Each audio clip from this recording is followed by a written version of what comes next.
Hi, hello, வணக்கம் நண்பர்களே. Welcome to tech குறிப்புகள். UCO mobile banking app open பண்ணிக்கோங்க. உங்களுடைய லாகின் பின் என்டர் பண்ணிட்டு லாகின் பட்டனை ப்ரெஸ் பண்ணுங்க. உங்களுடைய யூசர் ஐடி லாக்ட் அப்படின்ற மெசேஜ் வரும்.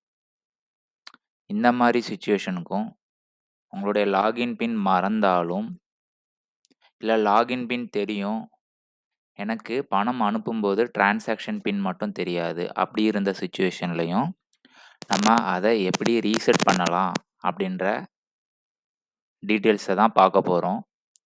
ஃபர்கட் எம்பின்/டிபின்னு ஒரு ஆப்ஷன் இருக்கும். அதை கிளிக் பண்ணிக்கோங்க. நம்மளுடைய ரிஜிஸ்டர்ட் மொபைல் நம்பருக்கு ஒரு ஓடிபி ஒன்று வந்திருக்கும். அதை டைப் பண்ணிவிட்டு சப்மிட் பட்டனை கிளிக் பண்ணுங்கள்.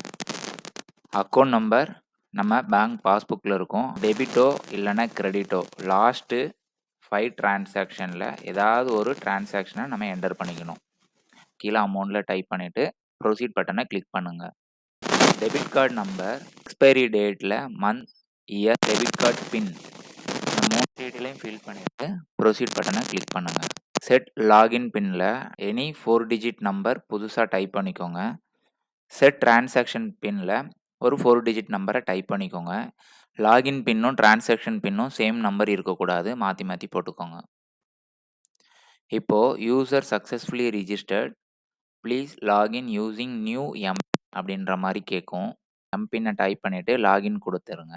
இப்போ உங்களுடைய டேஷ்போர்டுக்கு போயிடும். இந்த ஆப்ஷன் மூலமாக நம்ம ஃபர்கட்டான எம்பின், அதாவது லாகின் பின், டிரான்சாக்ஷன் பின்னை நம்ம ரீசெட் பண்ணிட்டோம். சேம் டைம் நம்மளுடைய லாக் ஆகிருக்க யூசர் ஐடியும் அன்லாக் ஆகிடும். தேங்க்ஸ் ஃபார் வாட்சிங் டெக் குறிப்புகள். Please keep supporting us.